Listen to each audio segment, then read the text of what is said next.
Mesdames et messieurs, bonjour. Anissé Carlos Soké, bonjour. Bonjour Tanguy. Allez, analyste politique, nous allons passer au crible. L'analyse d'une principale actualité, le défilé des groupes parlementaires au palais de la Marina lundi dernier pour s'entendre au sujet de ce que les partis politiques vont faire à propos du code électoral et des recommandations de la Cour constitutionnelle. Mesdames et messieurs, merci d'être au rendez-vous. Anissé Carlos Soké. Nous y voilà. Le principal sujet, comme je l'ai dit tout à l'heure, c'est justement ce défilé au palais de la Marina, suscité par le chef de l'État pour un peu se pencher sur, je dois dire, les propositions d'amendement de la Cour constitutionnelle pour ce qui concerne le code électoral. Alors la Cour qui propose, quand elle a été saisie par un citoyen, que le Parlement relise un peu le code électoral. Et voici Patrice Talon, qui ma foi se met au travail et qui appelle les députés chez lui au palais de la Marina. Alors, de quoi est-ce qu'il est touché ou par quoi est-ce qu'il est touché? Est-il au Parlement? Ça devrait se régler aussi facilement, non? Est-ce qu'il a besoin de s'intéresser au sujet? Je pense qu'il a besoin de s'intéresser au sujet, d'autant que la révision de la Constitution et la retouche de la loi électorale qui ont créé des problèmes en 2019 continuent de faire peser une certaine tension au sein de la classe politique, et il était de sa responsabilité de prendre les choses en main pour que au moins cette tension puisse baisser du point de vue de la méfiance que certains ont à l'égard de toute révision de texte qui pourrait déboucher sur une nouvelle république et un troisième mandat. On entend de plus en plus la classe politique murmurer à ce sujet, et il était normal que le chef de l'État prenne la responsabilité de coordonner tout ça pour remettre les choses à l'endroit. Oui, mais c'est un sujet purement politique. Le chef de l'État pouvait se mettre au-dessus de la mêlée et laisser le Parlement faire le travail. Je crois que au terme des élections de 2019, au terme des élections de 2020 et la présidentielle notamment de 2021, les partis politiques ont pu faire une évaluation. La Sénat aussi a fait une évaluation. La société civile aussi s'est prononcée. Ces différents acteurs pouvaient quand même mettre leur point de vue ensemble, quitte à faire un petit compte rendu qui pourrait être habité par l'Assemblée nationale. Donc, en quoi est-ce que la personnalité du chef de l'État devrait être au centre et au cœur du débat? D'abord parce que c'est la personnalité du chef de l'État qui crée problème. Parce que tout le monde a le sentiment, jusqu'à la dernière réunion au cours de laquelle il a été obligé encore de s'exprimer sur le fait que d'insister sur le fait qu'il n'est pas partant pour un troisième mandat. Tout le monde était frileux et il fallait nécessairement qu'il mette tout le monde à l'aise et qu'il laisse les acteurs politiques face à leurs responsabilités. Puisque c'est ce qu'il a fait maintenant. Il leur a dit de prendre leurs responsabilités pour qu'ensemble nous puissions avoir des solutions aux problèmes qui sont posés. Moi, ce qui m'intrigue un peu, c'est de savoir que, comme vous venez de le dire, après les élections, il y a eu une évaluation par chacune des composantes que vous avez énumérées tout à l'heure. Oui. Mais alors, je n'ai pas compris pourquoi aucune de ces composantes n'a pris l'initiative de dire, étant donné les anomalies que nous avons pu constater à l'évaluation, il serait bon que nous fassions une proposition pour que ces choses-là soient corrigées. Si le citoyen qui a saisi la Cour constitutionnelle ne l'avait pas fait, on serait toujours au statu quo. Où est-ce que nous en serions? Au statu quo. C'est pas normal. C'est pas normal parce que la classe politique, la Sénat, j'ai lu la réponse de la Sénat à la Cour constitutionnelle. Et la Sénat allait même un peu plus loin que la Cour constitutionnelle pour demander à la Cour de faire en sorte qu'il y ait plusieurs autres points qui n'ont pas été cités par le citoyen qui a saisi la Cour constitutionnelle pour faire en sorte que tous ces points-là soient revus. Pris en compte. Et j'ai l'impression que la mouvance présidentielle aussi a fait un travail dans ce sens et je pense que c'est de ça que parlait le président de l'Assemblée nationale quand il parlait de refonte totale. Refonte totale du système. Je pense que ce travail sera mis à la disposition de ceux qui sont chargés par le peuple béninois d'étudier ce genre de choses et de voter les lois en fonction de l'intérêt du peuple béninois. Oui, mais ce débat devrait se faire au Parlement, pas à la Marina. Est-ce que cela ne biaise pas, le contexte là ne biaise pas, n'influence pas un peu le débat? Est-ce qu'on ne sentira pas la présence du chef de l'État, comme vous l'aviez dit, qui quand même pose un petit problème? Non, ça ne pose aucun problème. sauf si on veut s'accrocher à des détails de cette nature pour ne pas avancer. Ça ne pose aucun problème. Je pense que tout le monde le voit comme le père de la nation, tout le monde le voit comme le maître du jeu, tout le monde le soupçonne à tort ou à raison d'être celui qui est l'instigateur de toutes les décisions qui sont prises et exécutées à l'Assemblée nationale. Bon, donc, si la mouvance présidentielle prenait l'initiative, si les députés de la mouvance présidentielle prenaient l'initiative d'une proposition de loi, il y aurait une défiance automatique de la part du groupe parlementaire qui est opposé à la mouvance présidentielle. Parce qu'il se dirait tout de suite, il y a quelque chose qui est en train d'être préparé. Et si c'est l'opposition qui prenait la responsabilité d'avancer également une proposition, ça aurait de toute façon suscité aussi la méfiance du camp d'en face.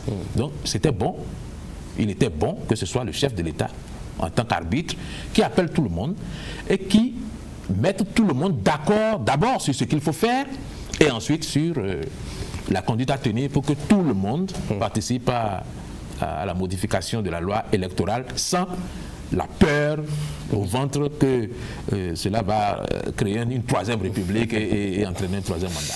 Allez, avant de venir à l'ambiance qui a prévalu lundi dernier à la présidence de la République et les propos, et sur les propos qu'on a tenus par là-bas, deux choses rapidement.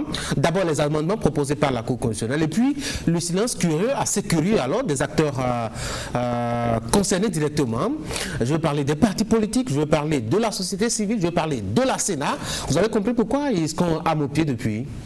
Non, je parlais tantôt de cette curiosité. C'était leur responsabilité, après avoir passé des élections assez difficiles, de s'asseoir pour faire le point. Mais une fois qu'on a fait le point, du point de vue politique, il appartenait aux partis politiques de prendre des initiatives.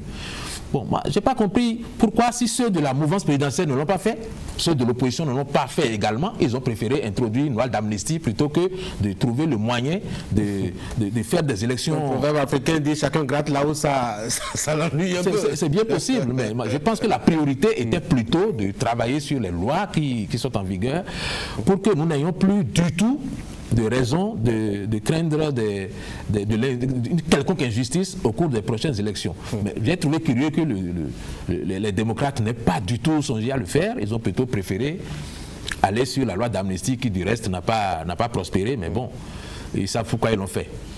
Bon, cela dit, moi, je pense que les partis politiques ne sont pas actifs. Je l'ai déjà dit un certain nombre de fois, les partis politiques ne sont pas actifs. Les partis politiques devaient anticiper sur certains. Il n'appartient pas au chef d'État, de l'État du moins, de pousser les partis politiques à faire ce qui est de leur responsabilité. C'est-à-dire trouver le consensus? Comment est-ce que les partis politiques peuvent travailler à trouver le consensus? Ce n'est même pas de trouver le consensus. Oui. C'est déjà à leur niveau de travailler à disséquer complètement les dysfonctionnements qu'il y a, qu'on a pu observer au cours des dernières élections et de faire des propositions concrètes. Est-ce que vous connaissez un document qui a été produit par l'UPR à partir des dernières élections pour faire des propositions concrètes? Je sais que le parti FCBE a fait un grand propos, un travail dans ce sens. A fait une conférence de presse à ce sujet. Oui, dans ce sens. Et que le document existe et qu'on peut consulter. Bon, je n'ai pas entendu l'UPR faire ce genre de choses. Je n'ai pas vu le BR non plus faire ce genre de choses. Et même les démocrates, à part les récriminations, je ne les ai pas vus produire un document qui nous permette de voir très concrètement ce qu'il faut corriger. Alors, quand c'est comme ça, c'est que les partis politiques sont quelque peu démissionnaires. Peut-être qu'ils se donnent un peu plus de temps. La loi leur permet en tout cas d'avoir la liberté à toucher les tests électoraux jusqu'à hauteur de 6 mois avant les élections. De 6 mois avant les élections. Oui, donc ils ont encore du temps. Ce n'est pas parce que les tests disent qu'il faut attendre 6 mois qu'il faut attendre 6 mois. Parce que à presque 6 mois des élections, déjà, d'aucuns vont trouver que c'est déjà trop tard, on ne peut plus réviser. Si on révise, c'est une révision opportuniste. Bon, donc on a encore 2 ans. C'est le moment de le faire. C'est le moment de le faire sans attirer l'attention. C'est le moment de le faire sans suspicion. Si on attend le dernier moment pour le faire, Ben, c'est normal que les gens se disent, dans la fièvre de la préparation des élections, que les gens se disent... Oui, mais en quoi est-ce que les deux recommandations de la Cour constitutionnelle posent problème ou suscitent inquiétude, suspicion, comme vous le dites, etc. C'est quand même des choses assez claires. Hein? Travailler à harmoniser, je dois dire, les mandats des maires et les faire obtenir et assumer les capacités et leurs droits à donner le parrainage, puis après voir un peu comment est-ce qu'on organise tout cela en termes donc de transition. Ce n'est pas si compliqué que cela. C'est pas du tout compliqué d'ailleurs, mais je vous ai dit sur ce plateau une fois, le Bénin, c'est le pays où les choses les plus compliquées se règlent de la manière la plus simple, mais où les choses les plus simples se règlent de la manière la plus compliquée. Donc il n'y a rien de simple dans notre pays. Les choses les plus anodines peuvent donner lieu à des spéculations compliquées. Alors, moi, je pense que si aujourd'hui le chef de l'État prend l'initiative et je pense qu'il a fait baisser complètement la tension en disant d'une part, moi, je ne suis plus candidat pour une élection présidentielle. Et d'autre part, il ne me revient pas de prendre l'initiative de faire ceci ou cela. Allez vous entendre entre vous, membres des partis politiques, pour trouver des solutions aux problèmes avérés qui sont dans la loi électorale et éventuellement de faire les corrections nécessaires dans la Constitution. Mais les partis politiques craignent qu'en ouvrant la brèche justement proposée par la Cour constitutionnelle, que les députés au Parlement puissent profiter et prétextant justement d'apporter quelques autres amendements, arrivent à toucher le code électoral de sorte à ce qu'on soit obligé d'aller vers une révision de la Constitution pour les valider. Il y a deux raisons pour lesquelles ce raisonnement ne peut pas prospérer. Lesquelles? La première raison, c'est que d'abord, si les députés décident de faire une proposition de loi de commun accord, c'est-à-dire que si la mouvance présidentielle et l'opposition s'asseyent pour trouver les points d'accord nécessaires pour les corrections, je ne vois pas en quoi quelqu'un pourrait glisser des pots de banane à l'intérieur, puisqu'il y aura des débats en plénière avant le vote des lois. Oui. Ça, c'est la première raison. Ensuite, les députés les démocrates sont certes minoritaires, mais ils ont une minorité de blocage absolu. Oui, mais là, on n'est pas encore au niveau de la révision de la Constitution. Non, on est au niveau de la révision du code électoral, oui, où la Cour constitutionnelle a proposé deux éléments. Les parlementaires peuvent se proposer d'aller au-delà des deux aspects proposés par la Cour constitutionnelle, réviser de fond en comble le code électoral, quitte maintenant à dire, ben voyez-vous, après cette révision, on est obligé d'aller vers la révision de la Constitution. Étant donné que c'est ensemble qu'ils feront le travail, il n'y a aucune raison qu'ils soient inquiets par rapport à ça. Oui, s'ils n'ont pas retenu ensemble un certain nombre de choses, il est évident qu'on ne peut pas... Pour faire valider les modifications au niveau du code électoral, ils ont juste besoin de la moitié plus un député, et ça fait passer. Oui, et même si ça passait à ce niveau-là, pour que la Constitution puisse être révisée, il faut qu'un certain nombre de députés, des démocrates, de l'aide-démocrate, soient acquis à la cause de la révision, sinon ça ne pourrait jamais passer. Donc, la seule inquiétude véritable que les gens de l'opposition pourraient avoir, c'est que peut-être parmi eux, il y a des gens dont on ne puisse pas vraiment garantir de la fiabilité en tant que... De la fidélité. De la fiabilité en tant que membre du parti Les Démocrates et de l'opposition. Oui, mais alors, d'où vient cette suspicion où on soupçonne Patrice Talon de vouloir travailler à obtenir un troisième mandat à travers une révision de la Constitution? Vous avez certainement suivi cette cérémonie de présentation de vœux qui a viré sur quelques échanges politiques chez Boni Yahi, qui a déclaré haut et fort qu'il n'y aura pas de troisième mandat, ni directement, ni de façon déguisée. À grand propos aussi, il y a une femme parlementaire, notamment du groupe parlementaire Les Démocrates, qui a aussi affirmé devant le monde entier que Patrice Talon a évoqué le sujet lorsqu'il échangeait les vœux avec les femmes parlementaires la semaine précédente. Il y a quand même que quelque part, on a dû agiter le sujet. Ben, nous sommes dans un pays où, à la fin du deuxième mandat constitutionnel, il y a toujours eu de l'agitation par rapport à la révision de la Constitution. Avéré ou pas, il y a toujours eu des remous. Sous Kérékou, ça a été pareil. Il était question de faire une transition et puis après... Mais ça, c'était réel.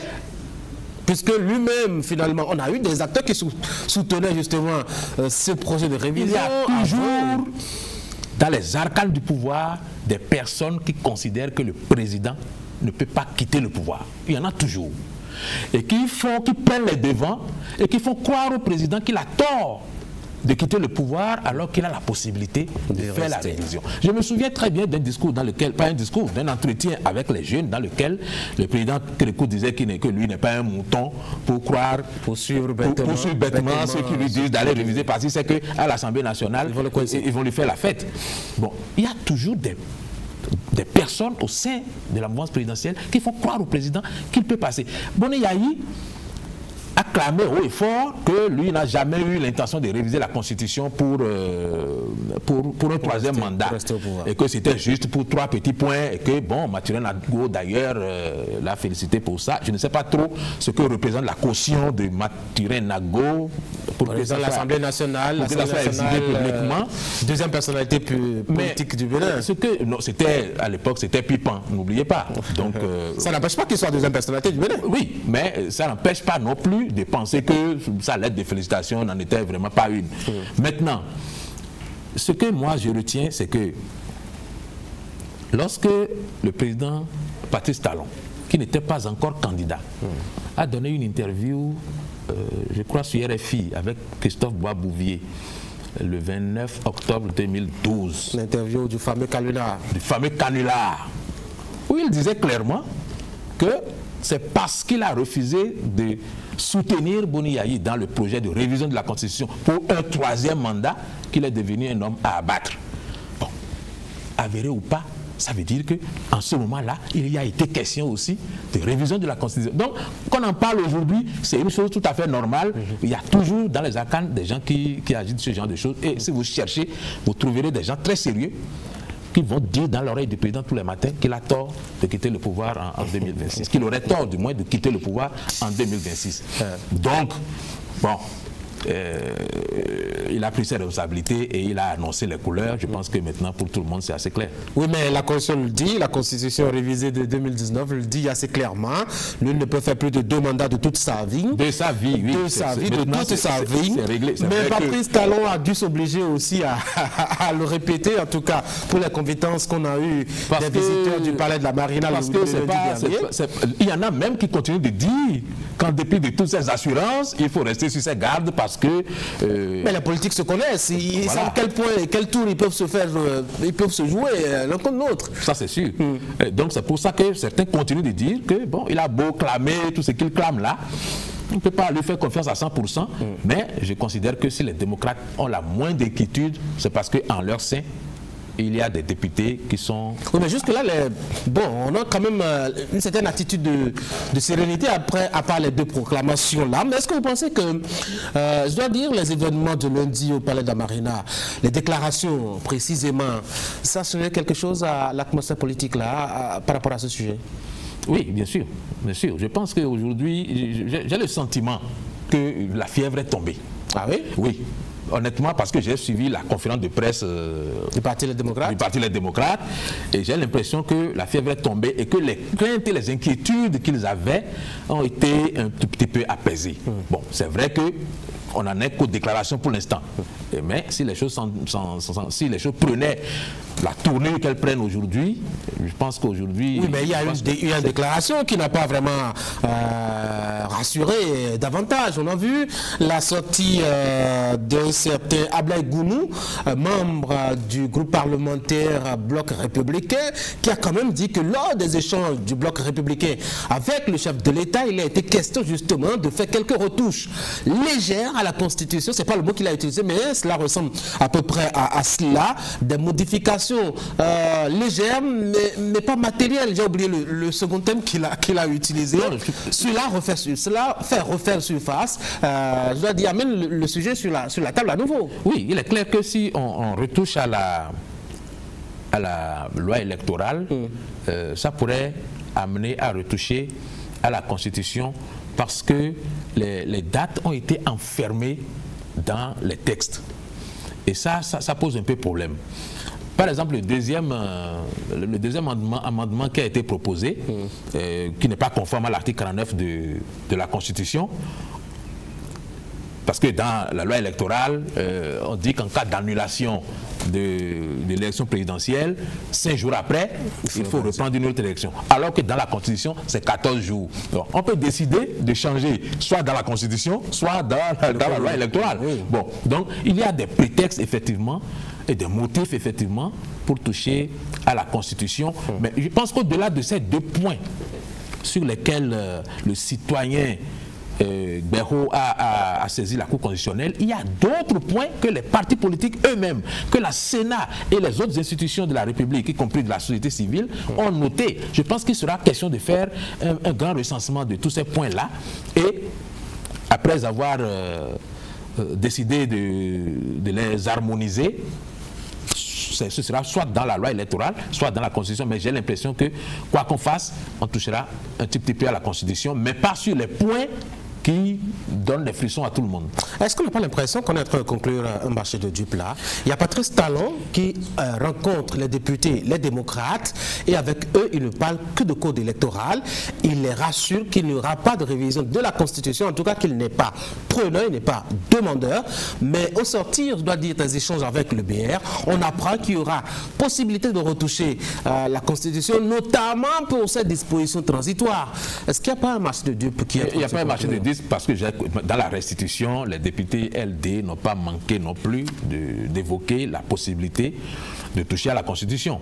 Seulement, eux autres, ils disent, pour l'instant, nous n'avons pas encore étudié la question au sein de notre parti, nous ne sommes pas mandatés pour nous prononcer, puisque nous ne savions pas que c'est l'ordre du jour.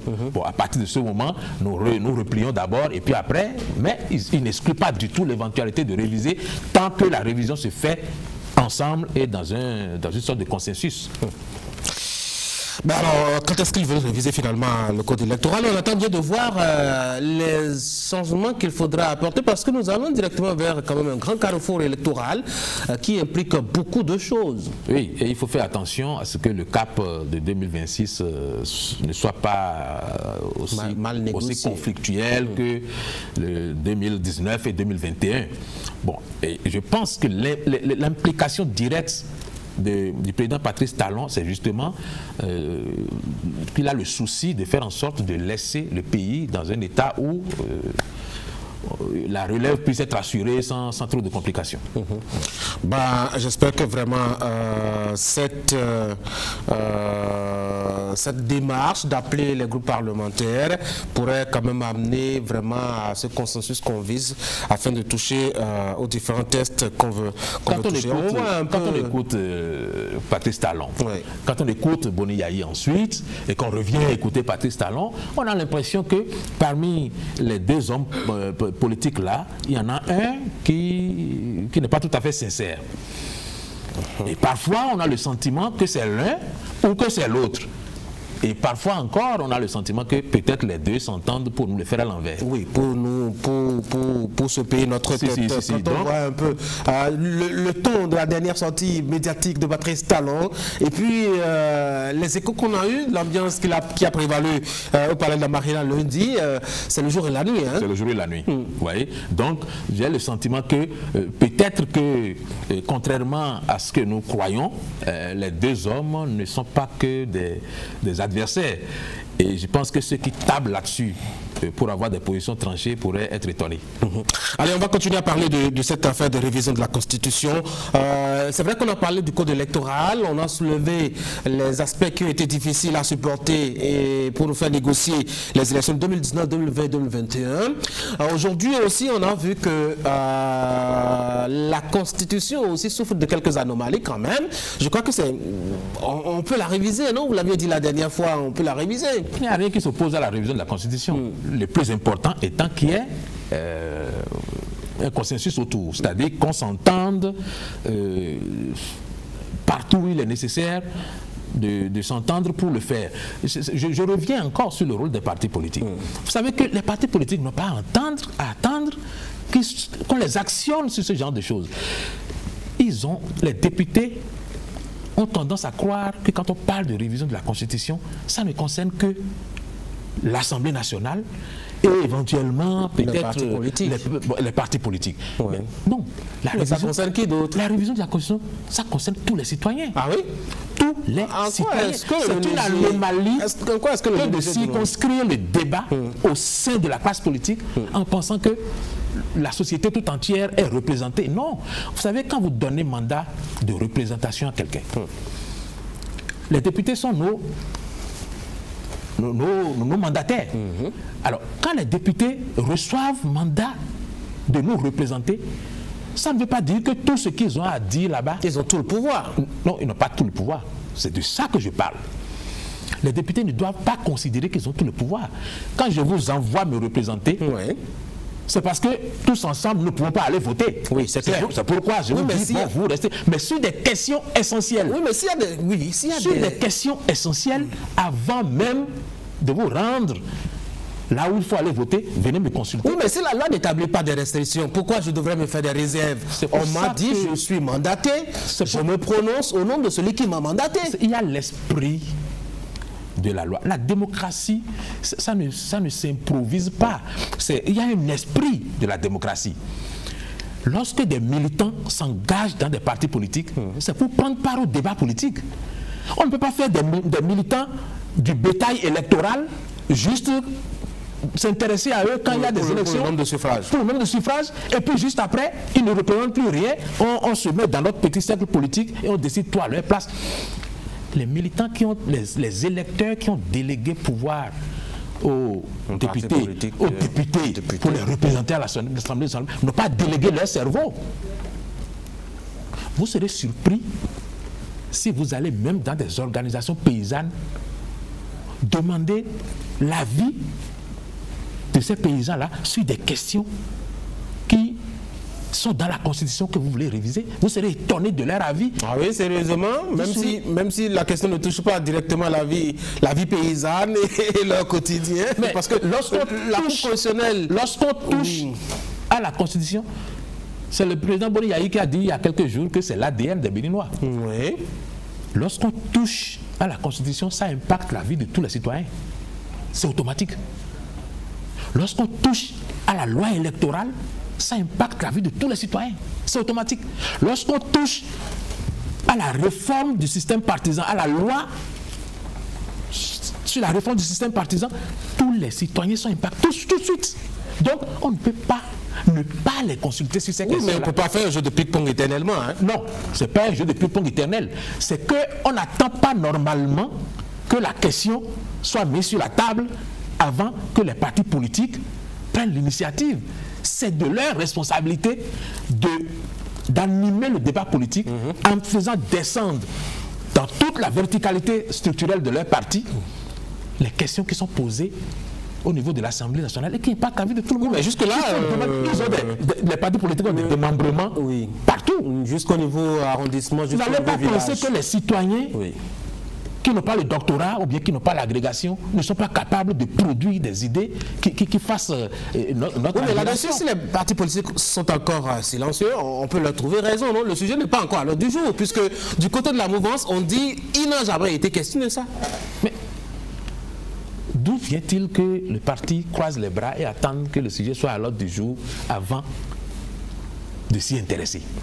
Je vous ai dit, nous sommes allés aux élections en 2019, dans les conditions où ça s'est passé. Nous sommes allés en 2021, dans les conditions où ça s'est passé. Un parti politique ne peut pas ne pas discuter jusqu'aux militants à la base des problèmes que nous avons eu pendant les élections là et des possibles solutions. Ça permet aux citoyens de suivre le débat et de s'informer, de savoir ce qui se passe à l'Assemblée nationale. Mais lorsque le député s'en va voter des lois et dit après, je m'en vais faire reddition de comptes, et vient s'asseoir devant les militants et dit bon, nous avons voté 32 lois, les 32 lois là, c'est une loi par rapport à ceci, une loi par rapport à... Le citoyen, il se sent floué. Il se sent floué parce que ce qui lie les citoyens au parti politique, c'est que ça constitue un creuset dans lequel il peut s'exprimer, où il peut faire un débat. Mais à ces séances, personne n'interdit à personne de poser des questions. Si le citoyen ne pose pas des questions, c'est son problème. Où est le cadre dans lequel il doit poser des questions? Les séances de reddition de comptes. Mais attendez, c'est ce que je vous disais tantôt. Je ne vous ai pas envoyé en mission pour aller voter une loi. Je vous ai dit d'aller me représenter. Ce que vous êtes allé voter là, je ne sais pas. Vous votez ça, vous revenez me dire, bon, j'ai voté si à ta place, j'ai voté ça à ta place. Mais si tu m'avais consulté, je t'aurais dit, mais non, ne vote pas ça. On aurait fait comme ci, on aurait fait comme ça. C'est quoi, il faut un travail préalable en amont. Ça veut dire qu'en réalité, lorsqu'il y a le député n'a aucun, c'est pas moi, aucune matière grise, aucun droit, aucune liberté d'anticiper sur des éléments précis qui peut-être à rendre compte après. Le député doit anticiper sur toutes les questions de routine. C'est normal. Il y a des lois qui sont votées dans le cadre du fonctionnement quotidien de la République. Le citoyen n'est pas forcément concerné par ça. Mais la réforme du système partisan, j'ai mon mot à dire. La loi électorale, j'ai mon mot à dire. Et c'est parce que j'ai mon mot à dire que je milite dans un parti politique. Mais personne ne me consulte par rapport à ça. Et les députés, on veut toucher à la Constitution. Ah bon? Sur quel point vous, membres de notre parti, vous proposez qu'on touche? Il faut que nous fassions le débat au sein de notre parti, que nous soyons prêts, que nous ayons un document avant même que le gouvernement ne décide de mettre le dossier sur la table. Donc, les partis politiques ne sont pas actifs vis-à-vis des citoyens à la base. Et c'est d'ailleurs pourquoi vous verrez que tous les partis politiques ont des militants qui fluctuent au fur et à mesure des élections. Parce qu'il n'y a rien qui lie le militant à un parti. Dès qu'on a fini l'élection et que le militant ne trouve pas son compte outre mesure, il migre. Parce que le militant est devenu du bétail électoral. Et bon, l'avantage du bétail, c'est qu'il peut choisir son pâturage quand la pluie commence à tomber. Voilà, il choisit son pâturage. Oui, mais le parti Les Démocrates a quand même demandé quelque chose sur lequel ils ont insisté tout le temps, mais qu'ils n'obtiennent pas jusque-là. Les assises nationales, c'est quand même une tribune où les gens peuvent justement commencer à discuter ou à anticiper sur des sujets, sur des préoccupations, sur des lois qu'on veut réviser, qu'on veut retoucher. Pourquoi on ne le permet pas? Le concept d'assises nationales, je n'ai jamais compris ça. Comment ça? Je n'ai jamais compris ça. C'est pour faire quoi? Discuter des réalités du pays, des problèmes du pays. Parce que quand on lit la loi, que dit la loi? La loi dit que le président de la République est la seule personne qui détermine et qui conduit la politique de la nation. Ça peut ne pas vous convenir. On n'a pas dit que ça doit être fait à la convenance de tout le monde. Ça peut ne pas vous convenir. Oui, vous proposez, vous autres, une alternative à ce que fait le gouvernement et vous convainquez les Béninois de ce que, si vous étiez à la place du président, vous feriez mieux. Mais vous ne pouvez pas dire, pendant ce temps, vous ne pouvez pas dire, faisons des assises nationales parce que nous pensons que tel que lui détermine et conduit la politique, là, ça ne nous convient pas. La loi n'a pas dit de faire ça. Non, ça ne vous convient pas? Très bien. Il a un mandat déterminé qui finit à une date bien connue. Faites une proposition alternative et puis allez expliquer aux militants que vous pouvez faire mieux que ça. Mais vous ne pouvez pas l'obliger à prendre en compte, vous autres, le programme que vous avez, les plans que vous avez, la vision que vous avez. Non, si l'opposition a une vision différente de celle du président, chiche, c'est parfait. Oui, mais la règle du consensus est érigée en règle, je dois dire, politique, démocratique chez nous depuis 1990, oblige quand même qu'à un moment donné, qu'on s'asseye et qu'on discute. C'est bien ce que le président est en train de faire. Ah oui, sur des questions réunir quelques 3-4 têtes et puis voilà, s'enfermer surtout dans le dos du peuple quand on ne sait pas ce qu'ils se sont dit. On ne peut que se limiter justement à ce qu'on vient nous dire à la télé par rapport à ce qui s'est passé au lundi dernier. Donc vous me rejoignez quand je dis que les partis politiques ne consultent pas les militants. Parce qu'à partir du moment où le chef de l'État a reçu les partis politiques, c'est le peuple qui a été reçu. Ah ouais? Chaque parti politique doit faire descendre l'information jusqu'au dernier niveau. Oui, mais tout le monde n'est pas militant d'un parti politique. Moi, je ne suis pas membre d'un parti politique. Les consultations ne sont pas terminées. Parmi ceux qui ont défilé au palais de la Marina. Les consultations ne sont pas terminées que des charges. Peut-être que le président va recevoir des associations, de la société civile, autres, moi, j'en sais rien. Mais l'essentiel, c'est que déjà, à partir du moment où les partis politiques ont été reçus, ces partis doivent, de leur responsabilité, aller vers les militants et ne pas s'enfermer entre membres du bureau politique pour dire, bon, on prend une décision. C'est de ça que je vous parle. Lorsque des textes aussi importants que ceux dont nous parlons, le code électoral, la constitution, tout ce qui va, les partis politiques, lorsque ces textes-là doivent être retouchés, c'est à ce moment-là que le consensus s'impose. Enfin, quand on dit consensus, c'est dans une large mesure possible la majorité autour, parce que le consensus absolu est impossible. Bon, donc c'est de ça qu'il est question. Mais dans la gouvernance, dans l'exécution du programme d'action du gouvernement, il n'y a pas de consensus à rechercher. Absolument pas. Il n'y a aucun consensus à rechercher. Si le président décide de donner une certaine ligne sécuritaire au pays, et que c'est la manière dont le président considère qu'il doit faire pour que lui, ça cadre avec son programme de gouvernement, il le fait, l'opposition peut ne pas être d'accord. Mais à ce moment-là, il ne s'agit pas de combattre le pouvoir pour dire qu'il doit partir parce qu'il ne fait pas comment, il ne fait pas ce que nous voulons. Non, il n'est pas venu pour faire ce que vous voulez. Il est venu pour faire ce il est venu faire en tenant compte. Il est venu faire ce que lui, il a proposé aux Béninois et que les Béninois ont accepté. Et qui doit arranger tout le monde. Bon, donc à partir du moment où le président ne se lève pas pour vendre notre pays, à partir du moment où il ne se lève pas pour aller créer des problèmes qui ne relèvent pas de sa responsabilité, je ne sais pas de quoi les gens parlent. Le consensus est différent des assises nationales qu'on demande pour obliger le président à harmoniser son point de vue avec le point de vue de ses adversaires. Mais en 90, on n'a obligé personne à harmoniser quelque point de vue que ce soit. Ah oui? En 90, vous croyez que c'était facile? Oh, mais on a obligé qui? En 90? Oui.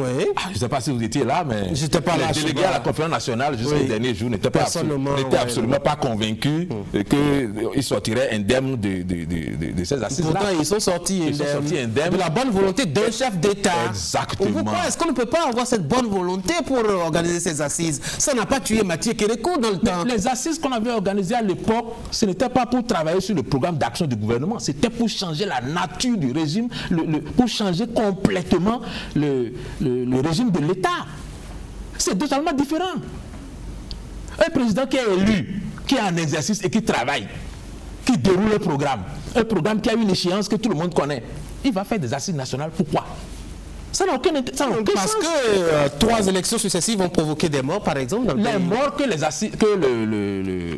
les élections proposent ne nécessitent pas des assises. Ça nécessite la refonte des lois autour du président de la République par tout le monde. Et c'est ce qui est en train d'être fait.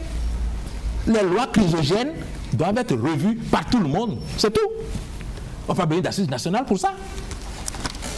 Mais alors donc ça va, dès lors que les partis politiques ont défilé, pas les partis politiques, les groupes parlementaires ont défilé au palais de la Marina, ça y est, on peut faire le pas qui suit, on passe au vote? On ne passe pas au vote parce que j'ai l'impression que le président est dans une large concertation. On l'avait déjà vu, large consultation du moins, on l'avait déjà vu chez le président Oumbedi, on l'a vu... Ah tiens, il faut faire un lien avec tout ça? Ah, j'ai l'impression parce qu'il est dans un activisme qui ne vise, à mon avis, que de pacifier le climat politique national. Mais même si on ne sait pas de quoi est-ce qu'il parle là-bas, évidemment. On ne peut pas dire tout de go que c'est pour pacifier le pays.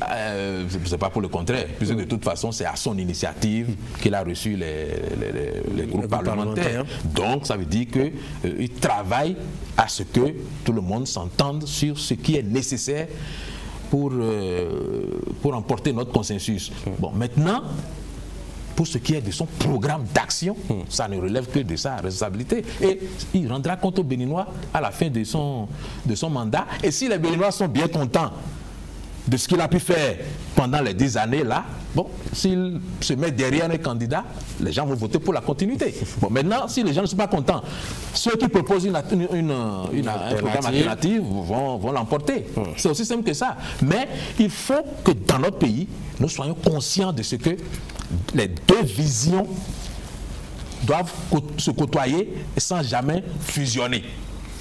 Parce que sinon, il n'y aurait plus la vision de l'opposition, si elle est prise en compte par le chef de l'État et que à ce moment-là, il serait plus nécessaire qu'il parte. Autant qu'il reste pour continuer. Oui, mais on peut, puisque nous partageons la même vision, se donner quelques temps pour faire de la rotation. Comme au temps des trois. On ne partage pas du tout la même vision. Si vous écoutez les récriminations de ceux qui sont dans l'opposition, ce n'est pas du tout la même vision. C'est pas du tout la même vision. Donc, faire des assises nationales, c'est comme obliger le président à intégrer la vision de ceux qui sont On a l'impression que les démocrates sont sortis du palais de la Marina, je dois dire, enfin beaucoup moins inquiets qu'ils n'y sont entrés. On les a vus se présenter à la presse avec un optimisme relatif. Vous pensez vraiment que désormais, ils sont totalement dégagés de l'incertitude? Totalement, je ne sais pas. Mais l'ambiance était détendue et un journal a même ironisé sur le fait que le président leur aurait donné à tous son numéro personnel pour l'appeler au cas où. Notamment. Bon, donc ça veut dire que quelque part il y a eu une véritable décrispation et ça me rappelle un peu la dernière entrevue entre le président Kérékou et la délégation des démocrates que le président Boni Yayi avait conduite au palais. Ce jour-là, il disait, mais au fond, nous parlons aujourd'hui, mais personne ne sait si demain les démocrates seront avec moi. Et quand je fais le lien avec ça, je me dis que effectivement. C'est quoi? Que les démocrates vont rejoindre UPR ou BR? Pas UPR ou BR, mais le groupe qui portera peut-être le candidat que le président Patrice Talon désignera. Parce que nous connaissons tous, nous savons que nos calculs politiques sont fondés sur les intérêts de demain. Si nous avons le sentiment que celui que soutient le président Patrice Talon sera le prochain président du Bénin, à quoi ça servirait de s'opposer? Parce que moi, aujourd'hui, je me pose une question essentielle. Si Patrice Talon, comme nous l'avons souvent dit, si Patrice Talon a bridé toutes les candidatures au sein de la mouvance présidentielle, au point d'empêcher que les gens s'expriment librement, est-ce qu'il en a fait de même dans l'opposition? Non. Alors, qui est le candidat des démocrates? Oui, mais ce n'est pas encore l'heure. Ils ont leur calendrier. Ils n'ont pas à suivre. À 2 ans des élections? Ils n'ont pas à suivre ce que Patrice Talon fait, non? Justement. Patrice Talon, lui, peut brider sa majorité parce qu'il essaie de la contrôler. Mais eux autres, ils doivent donner le contre-exemple. Ils ne peuvent pas redire leur candidat. Et montrer qu'ils sont d'autant plus libres que déjà en leur sein, nous avons des candidatures. C'est pour désigner leur candidat qu'ils appellent à des assises nationales pour quand même penser à ceux qui sont en prison. Peut-être que parce que leur candidat se trouverait. C'est ceux qui sont en prison. Et donc, si ceux qui sont en prison ne sortent pas, et ils risqueraient de ne pas avoir de candidat. C'est ça? Enfin, ça peut être leur première solution, non? La solution A. Non, je trouve que dans un parti politique, ça fait un peu... c'est un peu limitatif. Est-ce que, Patrice Talon, comment vous le définissez à la fin? On l'a vu lors de l'avant-dernière séance qu'il a eue avec les démocrates, la délégation conduite par Boni Yayi au palais de la Marina. C'est quand même un ton assez rigueux, pratiquement, qui a sanctionné la séance. Et puis même ces vidéos qui ont fuité après pour ridiculiser à la limite cette délégation qui est allée au palais de la Marina. Et puis après, on a vu quelques sourires quand même, notamment le lendemain, un gros sourire, à un ancien chef d'État, même si bon, lui n'est pas du parti Les Démocrates. Quelques jours après, on a cette interview où, au pas de charge, il monte sur ses grands chevaux et cogne dur côté Les Démocrates. Et maintenant, il sourit, tout va très bien. On n'a presque pratiquement pas de mots mal placés au palais de la Marina. C'est quelqu'un de versatile ou quelqu'un accroché à son humeur du temps, ou quelqu'un peut-être qui s'assagit parce que peut-être le séjour à la Marina est en train de s'égrener? Bon, j'observe que nous sommes à 2 ans de la fin de son mandat et que la rigueur avec laquelle il a gouverné jusqu'à présent n'est plus de mise.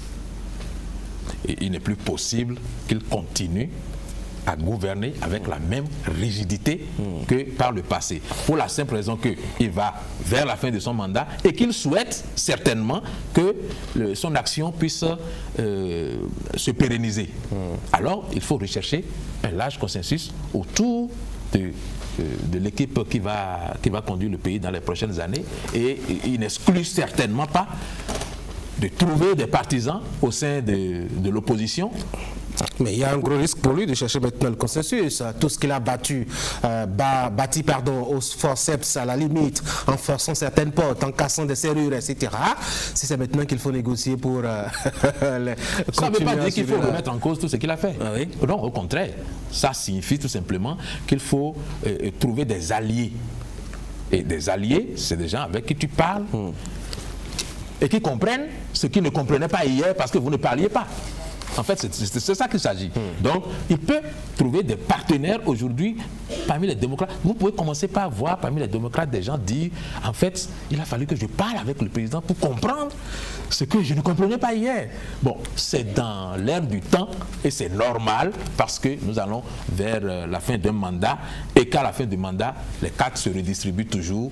Qu'est-ce qui va se passer maintenant après cette séance, cette rencontre du lundi? Après cette rencontre du lundi, le charme va continuer du côté de Patrice Talon. Il va continuer de faire de la politique. Je pense qu'il va maintenant faire de la politique dans le sens propre du terme. Parce qu'il a déjà, me semble-t-il, obtenu la plus grande part des résultats qu'il aurait pu souhaiter avoir. Maintenant, il s'agit d'être porté en triomphe. Et pour être porté en triomphe, il ne faut pas compter le maximum de personnes contre soi, mais au contraire, compter le maximum de personnes pour soutenir son action. On va compter sur la bonne volonté des membres du Parti Les Démocrates et des autres partis de l'opposition, évidemment. Qui ne sont pas contre le Bénin, qui ne sont pas contre les progrès du Bénin, qui ne sont pas contre la personne de Patrice Talon, mais qui ont des visions totalement différentes et qui peuvent, surtout, en pareille circonstance, trouver le moyen de s'accorder sur des choses. Nous ne savons pas encore qui sera candidat non plus au niveau des partis de la mouvance présidentielle, parce que nous pouvons trouver au sein de la mouvance présidentielle des personnes qui soient candidates et qui